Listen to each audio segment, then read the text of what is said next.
On our wedding day, Blair, the disabled childhood friend who had secretly loved my fiancé for 10 years, overdosed on sleeping pills in an attempt to commit suicide.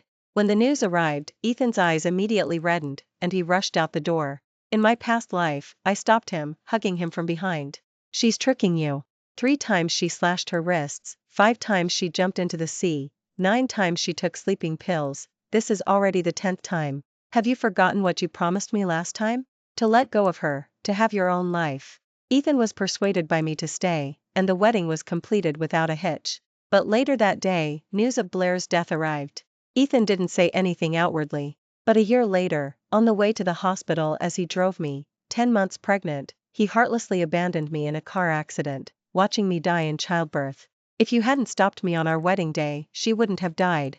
Ethan's eyes were bloodshot like never before, filled with hatred as he looked at me. "Blair is my life.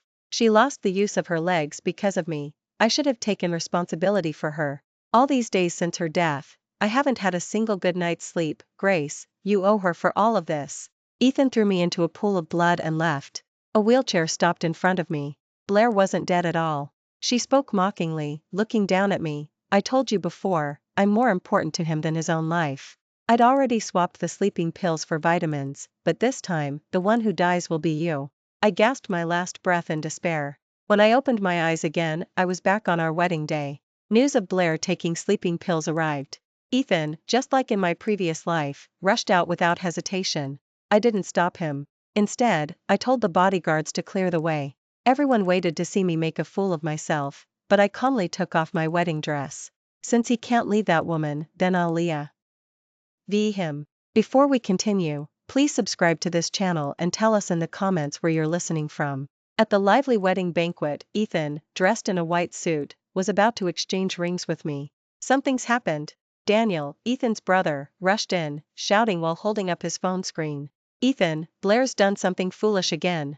She just went live on video, holding a whole bottle of sleeping pills, about to pour them into her mouth. She said she knows she's a burden, and she'll never drag you down again. She even wished you happy wedding." The smile instantly froze on Ethan's face. He started trembling uncontrollably. Before I could even react, he had already rushed off the stage and grabbed Daniel's shoulders. "What on earth is going on? Didn't we send her back to Willow yesterday? How did she find out about my wedding?" Daniel gave me a meaningful look. "Someone probably went to Blair to show off, didn't they? Ethan, you know Blair, that innocent girl, has loved you for 10 years. She'd stubbornly pursue something regardless of obstacles for you. If it wasn't for saving you from that car accident, how would she have lost her legs? If you don't go save Blair today, then you're no friend of mine." The man coldly dropped these words, then turned and left. The entire hall was in an uproar. The festive atmosphere from moments ago had completely vanished. I said nothing, just quietly watched Ethan. His body was tense, and he stood in silence for a long time, unable to remain still any longer. "Grace, today's wedding has to be postponed. Blair's in trouble, I have to go check on her." He was frantic, already having thrown away the bouquet in his hand. He unbuttoned his suit jacket. Seeing my silence, his tone grew anxious. "Grace, you know Blair's legs are paralyzed. I owe her my life. I originally promised her parents that I would take good care of her for the rest of her life. Now that I'm marrying you, I can't do that. And I certainly can't stand by and watch her die on our wedding day." In my past life, I stopped Ethan when he rushed out. Hugging him from behind, I pleaded with him desperately. "Ethan, don't go. Just a little while longer, and our wedding will be complete. Don't leave me here alone. Besides, Blair is tricking you. Whenever we're together, she's always causing trouble. Have you forgotten about our engagement? She made a scene, slashing her wrists 3 times, jumping off a building 5 times, taking sleeping pills 9 times, not one of them was real. She just wants to get your attention." Ethan was swayed by my words. He ignored Blair's calls and held my hand as we completed the wedding. But that very day, we received news of Blair's death by suicide. I was astonished at the time. I never thought anything would actually happen. Ethan didn't say anything outwardly, but he plotted for a year, ensuring that I would die in a car accident while in labor, taking both my life and the baby's. I sighed softly. "I won't stop you. Go." Ethan's eyes brightened, and he looked at me gratefully. "Grace, I knew you'd understand me. When I get back, I'll make it up to you." Watching his figure quickly disappear, I shook my head. "Ethan, I don't need any compensation from you. Ethan's parents, unable to bear it, came to persuade me. My dear, you know Ethan's situation is special. We hope you can be more understanding. It's okay that the wedding was delayed this time. Next time, we'll hold an even grander one. You can pick an auspicious date. I quirked my lips and withdrew my hand. Aunt, there's no need. I took the microphone from the officiant. Today's wedding is cancelled. Ethan and I are calling off the engagement. Chapter 2. The moment I finished speaking, the entire hall was stunned. Ethan's groomsmen and my best friends rushed forward, blocking me at the door. Grace, don't be foolish. You two have been together for 5 years, just a step away from officially being married. How can you break off the engagement so easily? Exactly. Even though Ethan left because of Blair, he only sees that woman as a sister. You've always been the one he loves. I shook my head with a bitter smile. It doesn't matter who he loves anymore. What matters is that I'm tired. I can't afford to play this game of love anymore. I changed out of my wedding dress and walked outside alone. It was cold, so I hugged myself tightly. 10 years ago, Blair saved Ethan in a car accident. She pushed Ethan out of the way, but permanently lost the use of her legs herself. From then on, she became unable to care for herself. Ethan, feeling guilty, voluntarily took on the responsibility of repaying her kindness. He brought Blair to the Cheen family home, caring for her meticulously, never leaving her side. Everyone knew Ethan had gained a sister. Whatever wanted, if she just mentioned it, Ethan would go to great lengths to make it happen. But as time went on, problems began to surface. Blair never saw him as a brother. Once, after getting drunk, Blair secretly kissed his lips, and Ethan became furious. Blair, I could never love you. You will only ever be my sister. But intensified her efforts, blackmailing him with the favor of saving his life. Sister? Ethan, don't forget who I lost my legs for. You'll never get rid of me now. Ethan grew increasingly exasperated each time. You did save me back then, and I've tried to repay you for over 10 years. Isn't that enough? Do you want me to dedicate my entire life to this? He made it clear that he would never be able to love her in this lifetime. 5 years ago, Ethan met me. We connected during a competition and fell in love at first sight. We competed together, discussed life, and talked about our dreams. We even fantasized about the future, having already decided on names for our children. But precisely every time our relationship was about to progress, Blair would cause a huge scene. Every time she saw us so deeply in love, Blair would lose her mind. It's all my fault. I know I'm a burden, holding you back from pursuing your own life.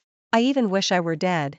She would make a scene, threatening to kill herself. She'd deliberately cross the road with her eyes closed. She'd deliberately miss a step and tumble down the stairs. Or reach out to grab a short-circuited wire. Countless times. It left Ethan mentally and physically exhausted, and me deterred. The day I suggested we break up, Ethan knelt before me and plunged a knife into his chest to prove his love for me. Grace, no matter how much Blair stirs things up, it can't change the fact that I love you. Later, Ethan proposed to me. Blair started acting crazy again. To stop Ethan from marrying me, she resorted to self-harm and hurting herself through any means necessary. I won't allow you to marry anyone else. Have you forgotten? My legs were crippled because of you. She poured an entire bottle of sleeping pills into her mouth. You swore you'd never abandon me. What does marrying someone else mean now? I won't allow it. That perfectly good proposal was ruined by her. It ended with an ambulance taking someone away. Each time, Ethan would watch her hysterical outbursts with a look of shock. But in the end, he would always give in, coaxing her with a hoarse yet gentle voice. Don't cry. I didn't think things through. I promise I'll never leave you, I'll always be by your side, and I'll always be your legs. That day, I waited by the lake for a long time, watching him return with Blair on his back. His face was filled with fatigue. He turned to me and spoke apologetically. Grace, I'm sorry, she can't be without me. But I truly only see her as a sister. This time, Blair again took an entire bottle of sleeping pills, but the hospital said she was never in any real danger. What sleeping pills? They were all just vitamin tablets. I just found it amusing. As I left the wedding venue, I simply sent Ethan a text message. Let's break up. Turning, I dialed a long uncalled number. Marcus, I've agreed to what you said last time about developing my career abroad.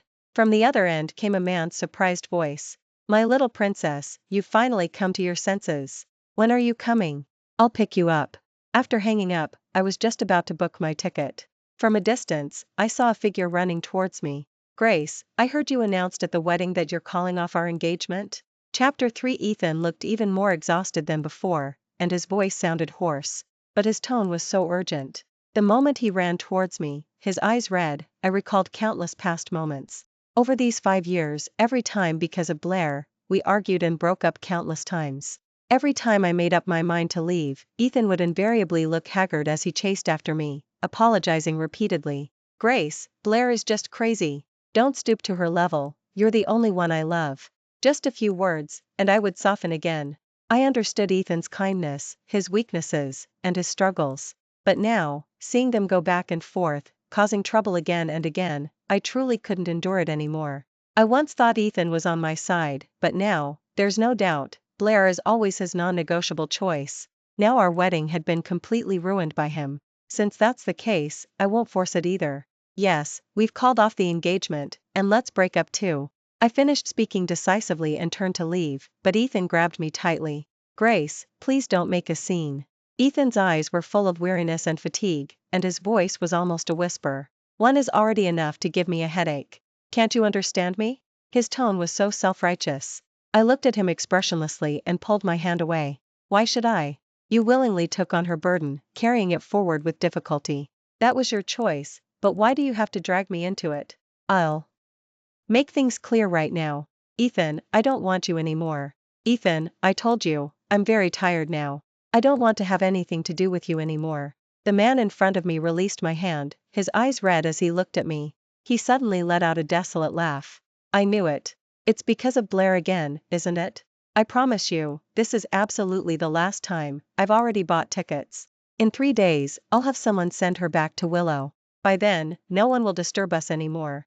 I suddenly laughed. Do you think that's possible? So many times, Ethan had sworn that she wouldn't bother us. But every single time, it was no exception. Don't send her away, Ethan. I don't believe you can't see that everything Blair does is just to get your attention. Ethan immediately frowned, and his tone became impatient. Grace, I've explained it to you many times. Blair is just starved for affection. She saved my life back then, and she lost her legs because of me. Do you expect me to just abandon her? Seeing his confident expression, I helplessly shook my head. Ethan still didn't know that when he wasn't around, Blair had wheeled herself over to me to gloat several times. Are you trying to call me a cripple, trying to say I'm not a normal person? It doesn't matter. To tell you the truth, I deliberately rushed into that car accident, trading a pair of legs for a life-saving favor, and in return tying Ethan to my side for life. It was a bargain. Blood rushed to my head, and I couldn't help but slap her. You're shameless. But at that very moment, Ethan happened to arrive and witnessed the scene. His face darkened. Grace, what are you doing? I told you not to hurt her. That was the first time Ethan had ever spoken to me with such hostility. He even pushed me aside and carried Blair to the hospital. I fell to the ground, my skin scraped by sharp stones, and he didn't even bother to ask if I was alright. He always referred to Blair as his sister when we were out. He said he would never like her, even if he were to fall in love with a man. He said they could never be together in this lifetime. He also said he hated her, that she had dragged him down for so many years, and he wished he could choke her to death. But I also personally saw that if Blair disappeared for even a short while, Ethan would become extremely anxious, searching everywhere for her. He would cook for her himself, gently feeding Blair spoonful by spoonful. They weren't husband and wife and had no formal title, yet they had lived together for so many years. As an outsider, I couldn't possibly intervene. My thoughts returned to the present. I was too tired to argue with him, so I just smiled faintly. Blair is your savior, so of course you can't abandon her. Therefore, we're calling off the engagement. Chapter 4. Hearing that my words left no room for negotiation, Ethan panicked. Grace, please don't make a scene. You know I can't leave you. I'll do anything you want. I'll even have Blair come apologize to you right now. I was long since numb to this act. I ignored Ethan and went home. But just after I'd showered, I heard someone knocking at the door. I thought it was my food delivery, but when I opened the door, I saw Blair. I'm sorry, Grace. She sat in her wheelchair, apologizing to me with a wronged expression. I just care about Ethan too much, and I didn't want anyone else to have him, so I got emotional and did something foolish. The words were an apology, but her eyes were incredibly provocative. Ethan stood behind her, chiming in. Blair has already promised me this is the last time. She won't cause trouble again. Saying this, he handed me a gift box. This is a gift Blair prepared for you. She truly knows she made a mistake. I didn't take it, merely speaking blandly, that's between the two of you. You don't need to apologize to an outsider like me.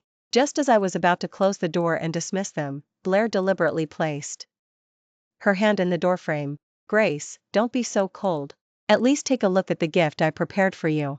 I didn't move, but Blair, smiling, opened the gift box bag right in front of me. Ah! A toad jumped out of the box, nearly landing on my face. I recoiled in fright. My expression grew even colder, but burst out laughing. Ethan, look how ridiculous Grace is.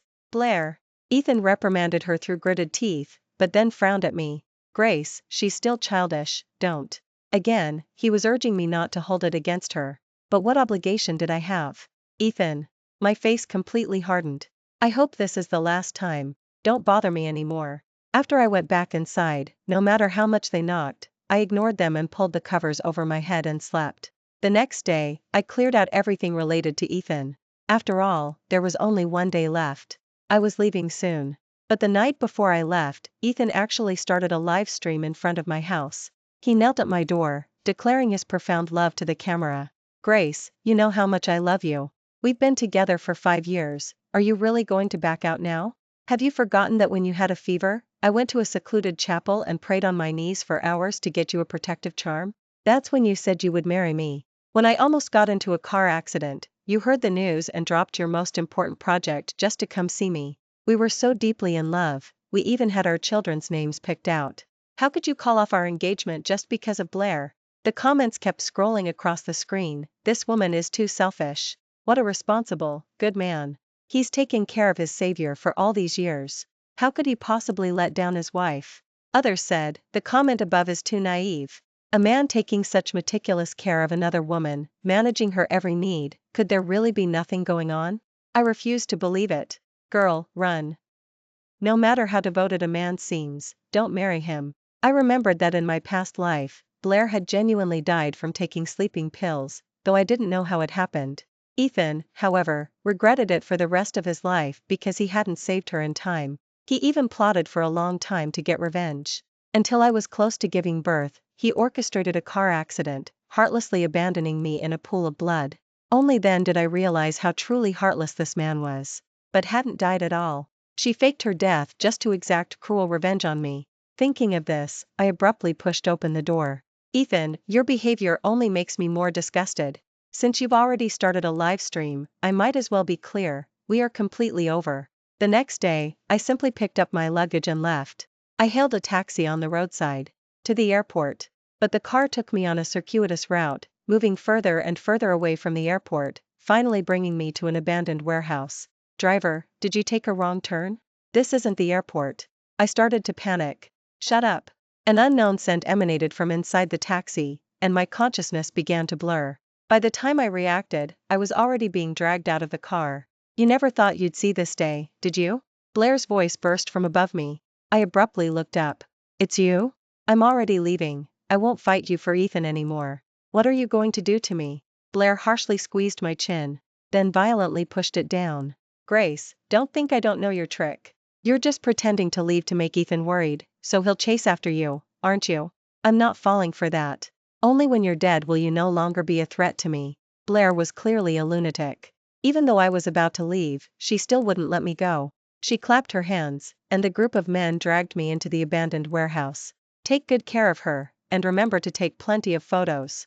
I'm looking forward to tomorrow's trending topics. I struggled desperately, but I couldn't muster any strength. I could only feel my clothes being torn, humiliated. Blair still wasn't satisfied. She grabbed a handful of dirt and shoved it into my mouth. Grace, you have no idea how jealous I get every time I see Ethan kiss your mouth. I wish you would die right in front of me, humiliated and trampled upon. Blair tore at my clothes like a madwoman, pushing me towards the men. Put your all into it, all of you. If anyone slacks off, you can forget about getting paid. Blair turned her wheelchair and left. But just then, the sound of a helicopter landing came from outside, along with a deafening roar. Oh my God, who is that? Why is he flying a helicopter? And he's brought SWAT with him? Chapter 5. Blair's previous smug expression completely froze on her face. She looked in disbelief at the scene at the entrance, frantically trying to find a place to hide. But sitting in a wheelchair, she was utterly helpless. Even if she pushed her wheels until they smoked, she still couldn't hide herself. Surround this place. A commanding voice boomed. The SWAT officers completely surrounded the abandoned warehouse. The men who had intended to take advantage of me scrambled to pull up their pants and flee. I was pushed and shoved, nearly trampled. But just as the intense pain surged through me, I suddenly fell into a warm embrace. Grace! A familiar cool scent filled my nostrils. I groggily opened my eyes. Marcus, you came. Marcus was heartbroken. He took off his overcoat and draped it over me. My body was still trembling. Marcus held me tightly. Grace, I'm late. He coldly raised his eyes to survey the scene. Arrest all of them, don't let a single one get away. As for Blair, Marcus turned his head, his expression dark and cold. Strip her naked and leave her in the downtown square. Blair completely panicked. She shouted, don't touch me. If you dare to lay a hand on me, E.T. Han won't let any of you off. But as a person with paralyzed legs, she was no match for the strength of so many people. I watched it all with cold detachment. I only wanted to say one thing, she brought it upon herself. Meanwhile, Ethan was hiding in a bar, pouring drinks down his throat one after another. His face was flushed crimson, and he was utterly exasperated. Blair's words from her phone call kept echoing in his mind. Ethan, that woman has really left, I saw it myself. She bought a plane ticket abroad 3 days in advance. Have you forgotten? She has a childhood sweetheart. Ethan slammed his glass heavily onto the table. His mind was filled with unbearable frustration. Grace, you don't believe me either. Didn't you say that no matter how many difficulties the future held, we would face them together? I just can't understand. Blair just threw a little tantrum. What threat could she possibly pose to you? Liars, all of them. He was about to throw a drunken fit. But just then, Alex, his assistant, called in a panic. Mr. Cheen, something's happened. Quick, check the trending topics. They've exploded. Ms. G, she was stripped naked and abandoned in the downtown square. Chapter 6. Upon hearing the news, Ethan forgot his jacket and rushed straight out. Blair, I'm coming to save you right now. Ethan drove at 150 miles per hour, ran 3 red lights, and arrived at the scene. He saw the innocent disabled girl surrounded by the crowd. He saw people pointing and whispering about Blair. Ethan felt his heart was about to shatter. Get out. All of you, get out. Ethan rushed forward like a mad dog, scattering everyone. Blair, Big Brother is here. Don't be afraid.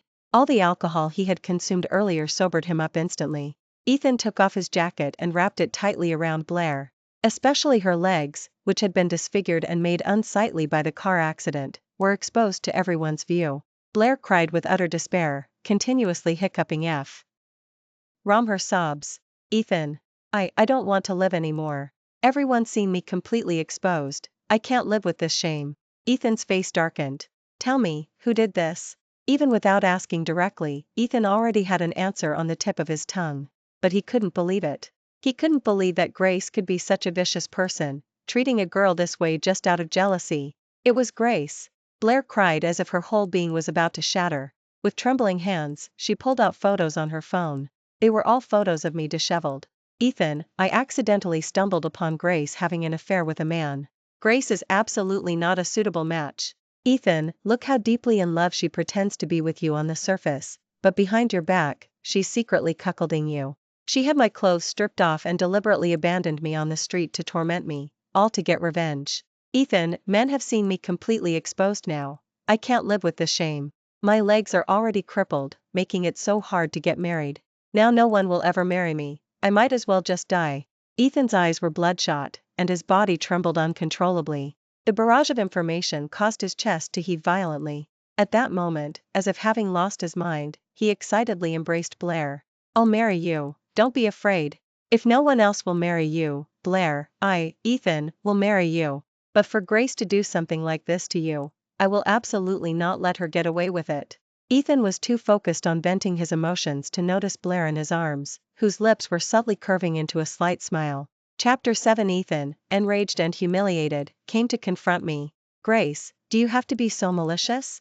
I know Blair has caused you a lot of trouble, but I've apologized to you on her behalf. What more do you want?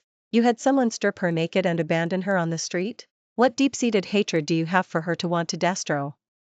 Why her like this? Marcus stood before the floor-to-ceiling window, observing the scene, and spoke calmly. Should I go out and explain? I looked at the newspaper in my hands, not once raising my head. Don't mind the barking. Besides, the truly malicious one is someone else entirely. It was I who was kidnapped by Blair, taken to an abandoned warehouse, where she had so many indecent private photos taken of me. If hadn't arrived in time and cleaned up the situation, I would probably be the one now, without standing, slandered, and 100 times more miserable than Blair. After a moment's thought, I added, since he's blind, there's no need to remind him. Let him learn his lesson the hard way. Marcus's smile deepened as he looked at me. I never thought our Grace would grow up so much. My cheeks grew hot. It had been years since we last met. I hadn't expected Marcus to have matured so much. Yet he still spoke to me with that same ambiguous tone, and I felt a strange sensation stirring within me. Perhaps it was because I knew we would soon be engaged. I originally wanted to let it all go, not wanting to deal with it anymore. I just felt so tired. But I never imagined Ethan would start retaliating against me with increasing intensity. He uploaded all those private photos online. He had social media trolls curse me with all sorts of vile words. He even slandered me, calling me a promiscuous and manipulative woman. I wondered why Grace wouldn't marry me. Turns out she was secretly hiding another man behind my back all along. She just loves that feeling of being free and dating men. But whatever she wanted, that was her freedom. She could have just told me. There was no need to harm my sister like this. Ethan spoke indignantly to the camera. But just because my sister stumbled upon her affair, she had my sister stripped naked and abandoned on the street. Can you say that's something a human being would do? This matter was truly explosive. It sparked public outrage in just 2 hours. Those uninformed netizens were incited by him. Many even used the photos to dig up my personal information and doxed me. They also flocked to my social media platforms to post malicious comments. You slut! How dare you post selfies after doing such a shameful thing? You've brought shame upon all women. A wicked woman like you would have been publicly shamed and outcast in ancient times. Go apologize to her immediately. Do you think there's no law just because you're rich and powerful? I'll avoid people like you at all costs. Watching the internet boil over into chaos, my mind was in turmoil, and I closed my eyes. Marcus, let's go. I don't want to stay here anymore. After all, I would be going abroad soon. I didn't do those things, and I didn't want to get involved with them anymore, no matter how they slandered me. But merely furrowed his brow. He stroked my head, comforting me. Don't worry, Grace, leave this to me. I pulled the covers over my head and slept. But my thoughts were a mess, and I had one nightmare after another. I dreamt of Ethan abandoning me at a car accident scene when I was close to giving birth. His eyes were colder than ever. You caused Blair's death. You should have paid with your life for her long ago. This is all what you owe her. So now, seeing Blair wronged, Ethan didn't even conduct the most basic investigation. He simply believed her slander. He thought I had committed all sorts of evil and was having an affair. The scene then shifted. Ethan held a knife and lunged at me. Grace, go die. I woke up with a start. Marcus held me closer. Grace, don't be afraid anymore. Everything's all right now. I opened my phone and saw. All the abusive posts targeting me had vanished without a trace. That frenzy, oblivious to right and wrong, dissipated like a dream. Marcus, was it you who helped me? Chapter 8. Ever since Marcus landed his helicopter outside the abandoned warehouse, I knew he had significant power. But I hadn't expected him to be so powerful. Marcus nodded. Did you think I was just enjoying myself for the past 5 years abroad? Of course not. I was building up my strength so I could return home and marry my little princess. He affectionately ruffled my hair. My face, however, flushed crimson. It turned out that when I refused to marry him all those years ago, he hadn't given up. Instead, he had been waiting for me to come back to him. Marcus, thank you. But true gratitude was inexpressible. I could only use the most inadequate words to express my feelings and emotions at that moment. I had originally planned to go abroad with Marcus, and no longer bother explaining those slanders, but had no intention of letting those who hurt me off easily. After coaxing me to sleep, he returned to his study and called Alex, his assistant. Investigate the evidence of Blair's misdeeds. I want her to reap what she sows. Actually, I was pretending to be asleep. Listening to Marcus constantly support me since his return, I felt a warmth in my heart. Back then, for Ethan, the man I fell in love with at first sight, I refused the marriage. I rejected Marcus, my childhood sweetheart. At the time, my mother sighed repeatedly on the phone. Grace, do you have any idea what you've missed out on? Marcus is such a wonderful person, you'll regret this later. At the time, Grace hadn't thought much of it, but now. Her mother's words had been absolutely right. All of Ethan's posts online had been completely scrubbed, and he himself was banned from commenting. He even received a warning visit from the police. "We hope you'll get your facts straight before speaking out," the officer had cautioned, "otherwise, this constitutes defamation, and the aggrieved party has every right to pursue legal action against you." That day, Ethan had gone to a bar and drank himself into a stupor. But soon after, he received an audio recording from an anonymous number. It was vastly different from Blair's usual sweet voice, imbued instead with intense malice and delight. "Do you want to call me a cripple? Do you want to say I'm not normal? It doesn't matter," the voice hissed. "Let me tell you the truth, I deliberately caused that car accident. Trading a pair of legs for a life debt, securing Ethan for the rest of his life by my side, it was a total bargain." Ethan froze, his face turning ghostly pale as he stood there in shock. "This is Blair's voice? No, impossible, this can't be real. She clearly rushed to save me during the accident. How could she have deliberately planned it? She was just a young woman in her early 20s, how could she be so scheming and malicious?" Ethan slapped himself across the face, trying to snap back to reality. He thought it was all a dream. But the sharp sting of pain quickly reminded him that everything was terrifyingly real. Yet, before he could even begin to process this new reality, the anonymous account sent another video. It appeared to be surveillance footage, showing a scene inside an abandoned warehouse. Chapter 9. Ethan's trembling hand opened it, and his pupils instantly constricted. How could this be? So, this is the truth. That piece of surveillance footage had been specifically retrieved by Marcus. It was meant to restore Grace's innocence. Ethan's face was ashen, and he collapsed to the ground. "I wrongly accused Grace," he muttered. "She wasn't having an affair, she was almost forced." Ethan still couldn't believe any of it. He watched the surveillance footage over and over. He listened repeatedly to Blair's malicious voice. She had ordered those men to kidnap Grace and torture her. She had even stated that only Grace's death would remove her as a threat. Only, she claimed, was worthy of marrying Ethan. By this point, even a fool would have understood. Ethan gritted his teeth. It was all Blair. He seethed, preparing to storm out and confront her. But he was too drunk. As he stumbled out, he didn't see the traffic light and had no time to dodge a truck that ran a red light. He was hit and sent flying instantly. Screams and gasps erupted around him. "There's been an accident, so much blood. Quick, call 911. While people rushed around him, Ethan's world seemed to halt, as if a pause button had been pressed. Lying in a pool of blood, he managed a desolate smile. "Grace, I'm so sorry. It seems all of this was fate, I never deserved you." Ethan was consumed by a regret he had never known before. He hadn't had the chance to explain all the misunderstandings to Grace, to apologize. He hadn't even had the chance to win her back. But now, it was all too late. On that very day, Blair was taken away by the police for questioning regarding the attempted murder in the original car accident. Grace also boarded Marcus's helicopter and was already on her way out of the country. Later, Grace heard that by the time Ethan was taken to the hospital, it was too late, he couldn't be saved and died on the spot. The news even made it to the trending topics, but Grace was too busy to see it.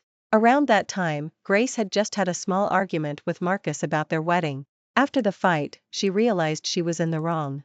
Feeling a little guilty, she wanted to buy Marcus a piece of clothing to make amends. But she didn't know his size, and having just arrived abroad, she couldn't find the tape measure at home, so she used a piece of string to measure. When she looped it around his neck, Marcus woke up. With a look of alarm, he smiled wryly and took her hand. "Next time we argue, I'll just let you win, okay? I shouldn't have to die for it, right?" Grace guiltily tugged at her sleeve. "If I told you I was just trying to measure you for a new outfit, would you believe me?" The next second, Marcus pulled her into his embrace, holding her tightly. "Of course," he murmured. "Whatever my wife says, I believe." Thank you for watching today's story. If you enjoyed this video, please like it and share it with your friends. We look forward to hearing your thoughts in the comments section. Feel free to share your views, and don't forget to subscribe to our channel for more exciting stories. See you next time.